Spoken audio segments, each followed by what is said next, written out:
What's going on, everyone? Happy Thursday to everyone. Hopefully, everyone is doing well, staying safe, healthy. If you had to take a COVID test, hopefully you have tested negative. If you did test positive, I hope you have a full and speedy recovery with no long COVID issues. It is time now for the Thursday edition of the Pandemic Update for Thursday, April 25th, 2024.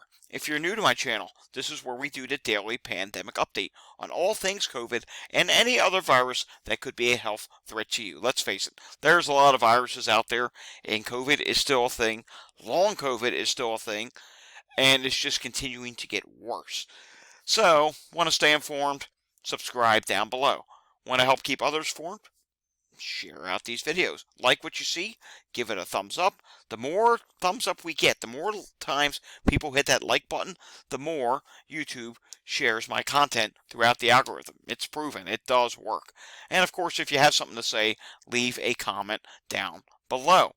Alrighty, we do have a few news stories for today. Then we're going to take a look at some air quality data, our usual spots for EMS data. Then we're going to take a look at some wastewater data, some CDC data, state data, and of course those states that update on Thursdays that we usually take a look at each week. Today we're looking at about a 12 to 14 minute video would be my guess for today. Don't have a lot of news to talk about, but this is rather concerning. More than a quarter of people with COVID infection develop long COVID, new research reveals. A new study carried out by researchers at the University of York suggests 28% of people who catch COVID-19 will go on to suffer from long COVID. The study also reveals that 1 in 4 people with long COVID will experience brain fog, and 1 in 3 to 4 will develop anxiety or depression. So yes, long COVID is still a thing, and think of it this way. Long COVID, it's continuing to happen every day. If we had 100,000 cases today, 28% of that would go on to develop long COVID. So yes, each and every day, more and more people are getting different variations of long COVID. Some people get it minor, such as just daily headaches. Other people get it to the point where they can't even get up and get out of bed each day because that would just drain all their energy for the day. Yes, it's serious. That does happen to people. And remember, long COVID started shortly after the virus started back in 2020. And yes, even some early cases in late 2019. Long COVID became a thing well before the vaccine.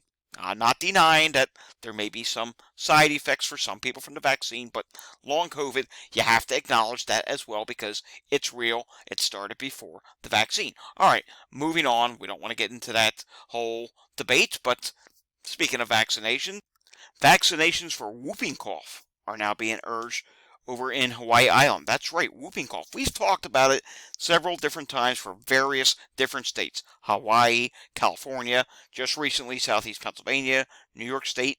It's been popping up. It's a thing. And over in Hawaii, they have an outbreak, and it so far has sickened 11 people since March. So it's something that we need to continue to keep an eye on. And yes, it can get very serious. All right, that's it for the news today. Yes, just 2 news items, but let's refresh the pollen levels. Okay, it already was refreshed. And taking a look here, 48% of the country is in the medium to high status for pollen levels. And you can see these red areas. There's quite a few of them. If you're in those red areas, you're dealing with the runny nose, the itchy of the eyes. You need to be taking your pollen medicine. You need to be taking your allergy medicine, I should be saying. See, I have my Allegra right here. I take that every day, and it does help. Although yesterday evening, even with that and air purifiers going, my eyes still got itchy. Man, yesterday was just a tough evening for allergies. One of the toughest ones I've had all year so far. Taking a look at air qualities.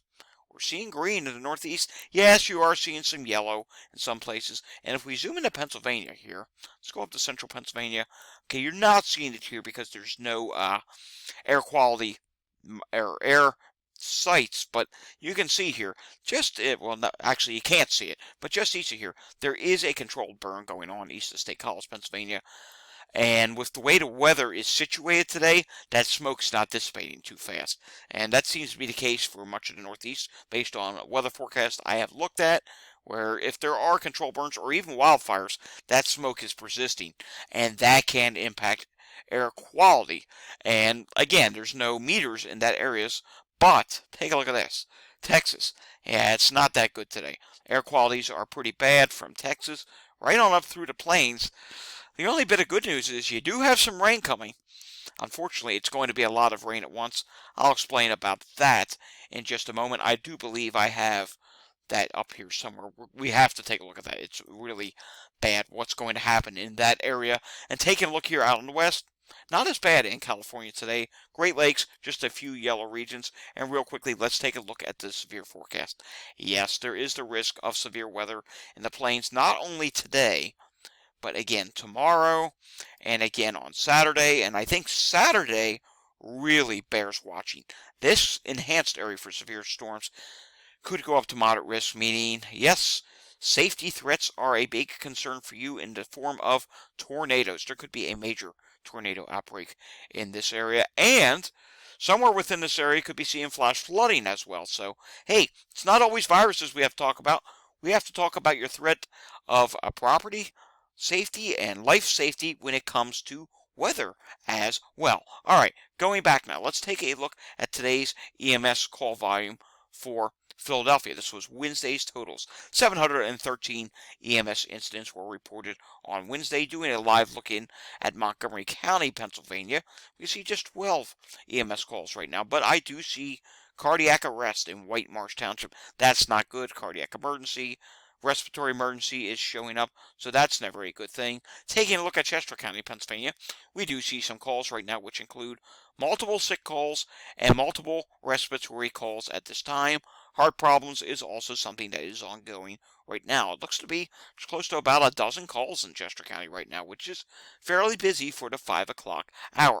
Taking a look at Walgreens' positivity rate for this week, 13% positivity rate this week, and it was 13% last week as well, with testing dropping 4,488 tests versus 4,875. Now let's take a look at some wastewater sites. And today we're going somewhere we haven't gone in a very long time. That is Anchorage, Alaska. Kind of a mixed picture going on in Anchorage, Alaska right now in wastewater. First off, COVID. It's low. It's doing fine. It's not rising. It's level at this time. But then we come over to RSV and look at this. RSV is starting to see a significant increase at this time. Influenza A, yep, most recent update shows it's rising there as well. And take a look at this. Influenza B is dropping. HMPV, not much of an issue at this time. Norovirus is continuing to rise, and it is really rising at this time. Levels are rather high at this time. Mpox is low at this time, and hepatitis A, just a few detections of that right now. Let's go back down to the lower 48 and see what wastewater is doing somewhere else at this time. And I suggest we should go, how about we go up here to Youngstown, Ohio. We'll just do Youngstown, and then we will continue on. COVID is low at this time. RSV is low. Influenza A, it's starting to see a little bit of a rise, which is something we are seeing in several different wastewater sites throughout the country. Maybe one of these days I will, like maybe Saturday, what we'll do is we'll do a separate wastewater update or something, and we'll take a look at all the sites that are seeing influenza A rises, or maybe we'll just focus on that on Sunday, because I'm getting quite concerned about these influenza A increases that we're seeing at some sites in states that are known to have H5N1 issues. I wasn't going to mention that, but I figured, you know what, needs to be mentioned because perhaps maybe there's a connection. I don't know, but there's speculation going on out there on social media. It's something we'll have to keep an eye on. Taking a look here at HMPV, that's dropping. Norovirus, yes, it's high, but norovirus in Youngstown, Ohio is steadily dropping at this time. Hepatitis A, there are some detections. Mpox, not much of an issue at this time. All right, moving on. We do have several states to look at today. And here's the regular influenza map, which we'll update tomorrow. Take a look at this. You can see just a couple places are still high. You can see it's still high in Wyoming, and it's still high in North Dakota. New Mexico at this time is moderate, and levels for influenza is moderate in Alaska, and it's also moderate in Massachusetts at this time as well. New York City is low at this time. That's good to report. Again, we'll get an update on that tomorrow. We'll also get an update on the COVID variant proportions tomorrow. JN.1 is 83.7%. JN 1.13 is 9.1%. JN 1.18 is 2.5%. JN 1.16 is 2.4%.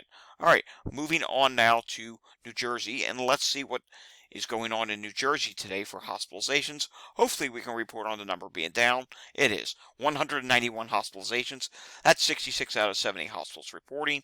11 people on a ventilator, 28 people in the ICU, and 33 discharges at this time. Taking a look at what's going on in New York State, 516 new cases was the number today. And when we take a look at what is going on with hospitalizations, let's see. Hopefully we can report that they have continued dropping once again today. Taking a look at hospitalizations in New York State, we can see that there are 459 people in the hospital and 39 people in the ICU at this time. That is lower than the number that we have been seeing recently. Alrighty, moving on now, we have to move to a completely different browser.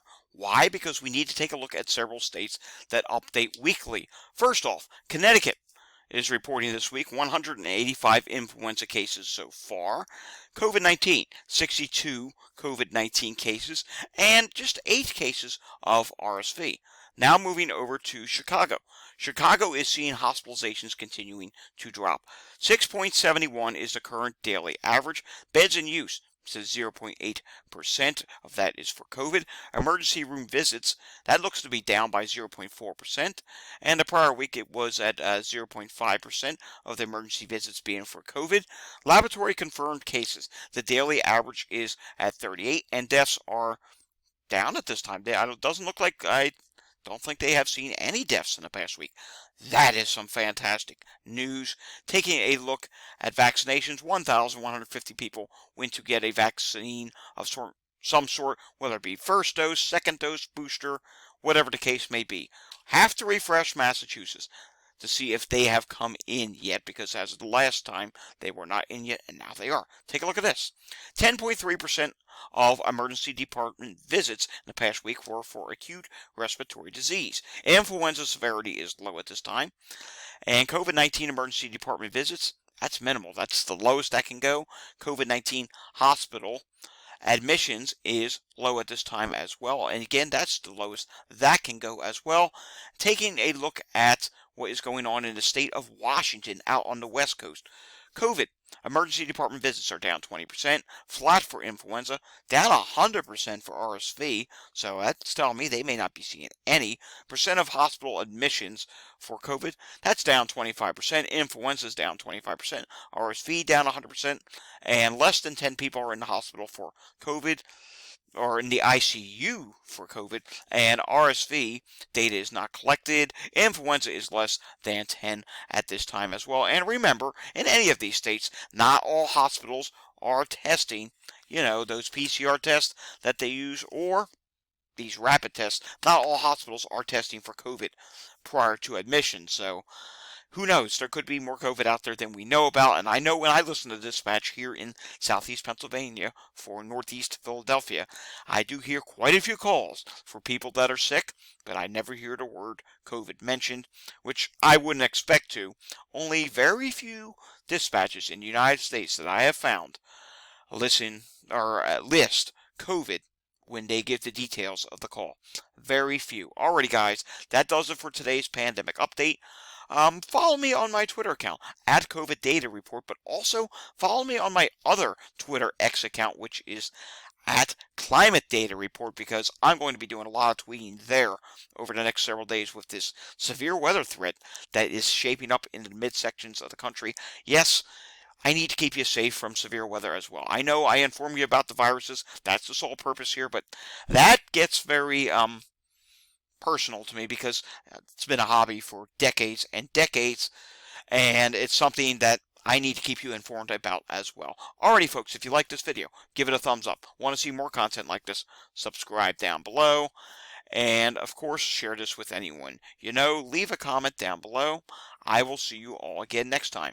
Until I see you again next time, stay safe, everyone, and have a fantastic Thursday evening. Thanks for watching.